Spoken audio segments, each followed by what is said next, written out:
I'm on the Silver and Black Pride website, and I'm going to respond to this question. Are Cook and Irvin next on the chopping block? Actually, they both could be. And this is the reality of today's NFL. Today's NFL makes all the incentive to build your team through the draft because of the Jamarcus Russell rule, which is the rookie salary cap. And basically what that means is you don't have to pay these schmucks too much. To pay them sort of a minimum type of price. And that is very good for NFL teams who at one time had to put up with Jamarcus Russell holding out, wanting the world, and not willing to do anything. Especially when you start watching some videos of former teammates talking about his effort. No effort at all. It's really a sad state of affairs that they had to even do that, because these players come out of college, dropping out of college, by the way, and they want the world already. NBA is probably worse. They just come out of college and they get these huge contracts. And basically this article, Raiders have 21 million in cap space, but we don't know that because a lot of the players that have been signed have not been added to that. So the Raiders might not have any cap space. And speculation on, Mack and Bowman, that they have to re-sign. I'm sure they can structure Mack's contract, and it might be in Mack's favor. I don't know where he lives. Isn't he from like Florida? I don't know if he lives in Florida, if he lives in Oakland. I imagine he has a home or multiple homes, but or is going to.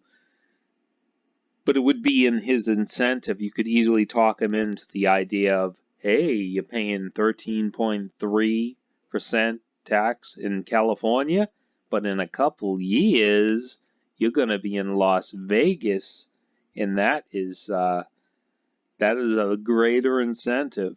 On $100 million contract, we are talking about $13 million.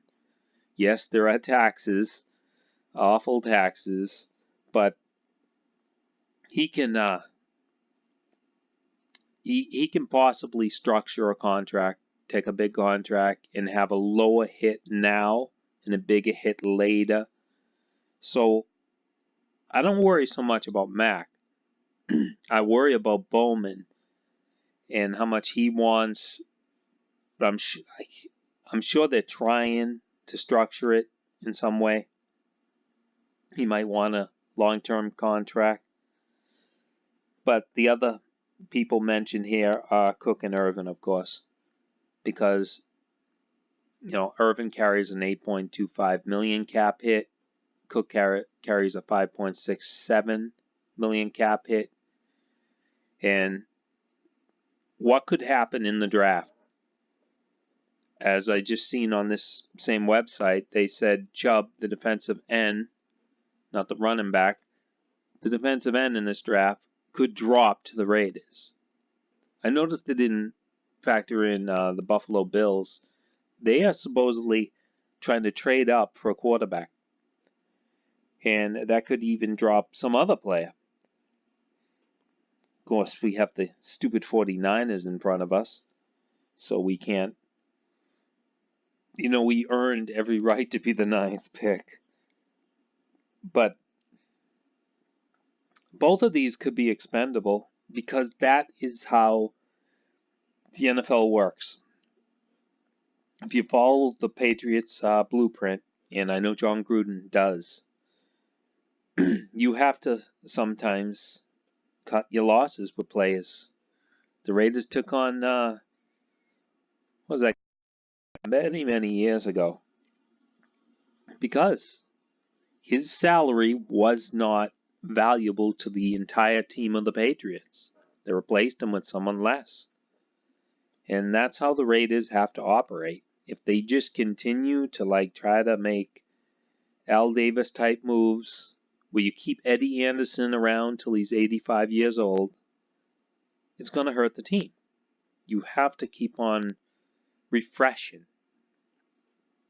And it's quite possible in round 1 and 2, both Cook and Irvin could become expendable. It doesn't mean they're the worst players. Even though there's talk that Cook was a problem in the locker room, I don't know what for or what reason, but I look at times he sort of disappeared. Hands weren't that good, and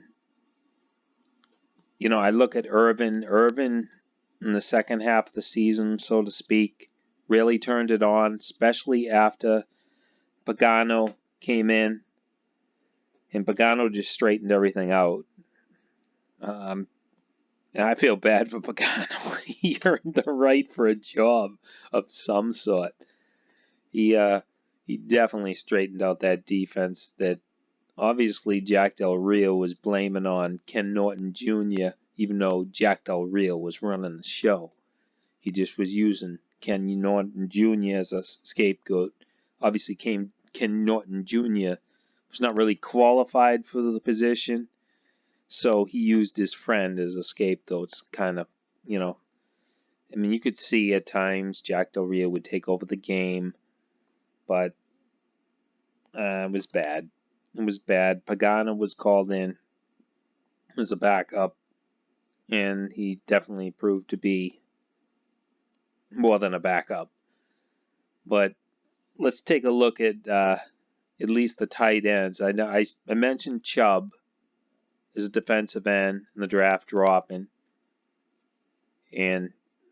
but that would be a replacement for Irvin, and you would save quite a lot of money against that. For a rookie salary hit or whatever would be a fraction of the $8.25 million. I don't know what it would be at the 10th position, but it would be pretty low. This is Walter Football, tight ends being weighted, if you will. There's Hayden Hurst, tight end from South Carolina. They rate him at number 1. Pro Football Focus has someone else at number 1.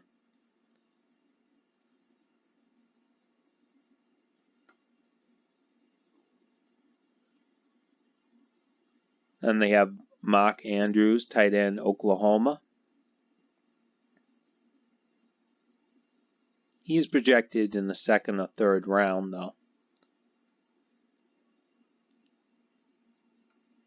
Mike Gesicki, tight end, Penn State. Hands, 10.13. Fast, too. This was the guy, I believe, in the combine who just went off the boards with just measurables, just jumping, speed. I think this guy might be closer to the 1st round, late 1st round maybe.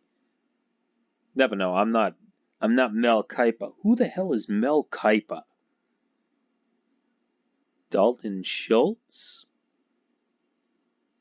Again, this is a later guy. I think this draft thing is all over the place online. And Dallas Goddard, he's one I spoke about the other day. Some draft, can't remember what website, has the Raiders selecting him in the 2nd round. I would not have a problem with this. Again, another 10.13 size hands. He's got great character, great lineage, if not pedigree, in his family. It's like grandfather was like, what did he say? His grandfather was like the man of the year of North Dakota or South Dakota or Minnesota or something like that.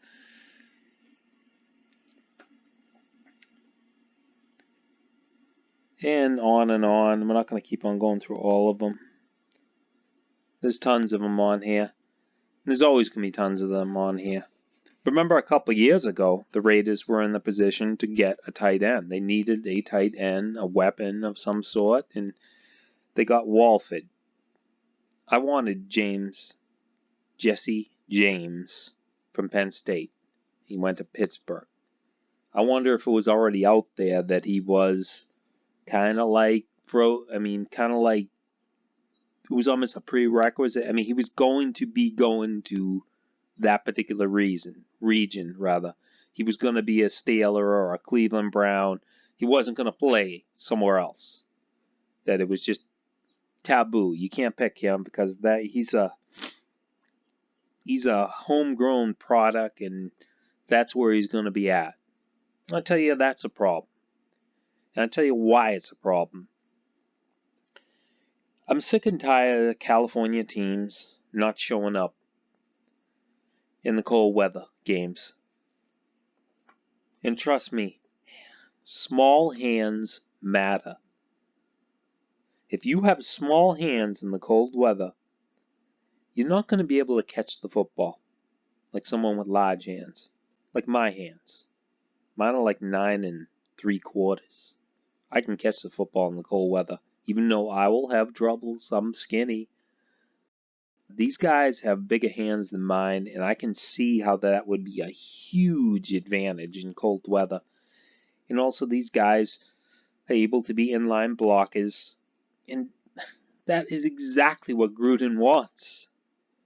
I'm telling you, I will be happier than ever if he picks one of the top tight ends in the second round. And my favorites are going to be the guys with the 10.13 hands. I'm just telling you that is so. I really like the Dallas guy, Goddard, analytics, data. He's got those huge hands. He's made one-handed catches, unbelievable catches, and I think he's solid character and probably has a solid work ethic. And he would be perfect to have a Travis Kelce. And that's what makes Cook expendable, because you have to make those decisions. It's not to say that Cook can't contribute to the team, but if you can get something cheaper, you do it. It's just simple as that. And you have to keep on doing that. If you basically with the draft, with these players, if they're not in the first round, you basically can get like a 4 or 5 year deal out of them. You got 4 or 5 year deal paying them relatively a small amount of money so you can pay your stars, your established stars. That's how it works. You can't, like I said, keep on hanging on to old players well past their prime. Even though Gruden has brought in a lot of old players, he's brought them in at low salary and basically to be mentors, to create a culture or atmosphere of responsibility and leadership. That's the whole theme. A lot of Raider fans are not getting that. The Raiders could select the top 53 players in the league. I mean, trade for them or whatever. Trade their next 53 drafts and get all the best players in the league. And you know something? The media would still say, well, the Raiders really did bad this year. They would just always say something bad. But I see the positives here. And I see the reality here. The reality is,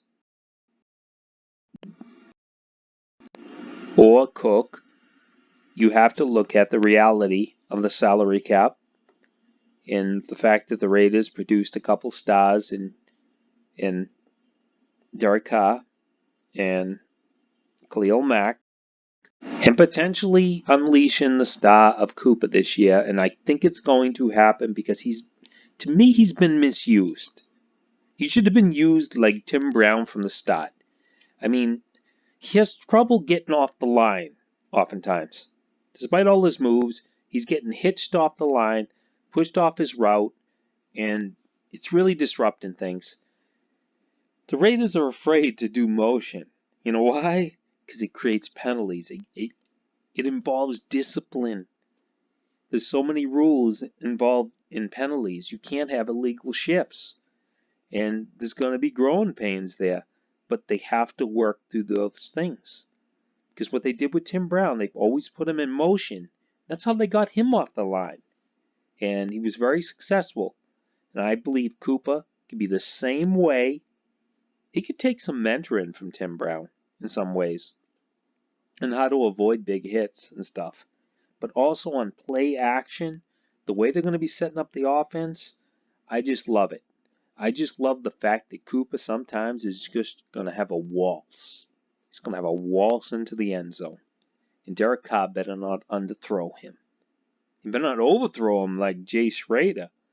But he's going to be better, I think. And he's going to be a star. He's going to be a salary cap problem. And it is a problem. You have to solve these problems in stats before it even happens. You have to evaluate a player and how much he's worth to the team at the particular time. And some of these players are expendable. It might not be Irvin, as that article said. It might not be Irvin. It could be Bowman.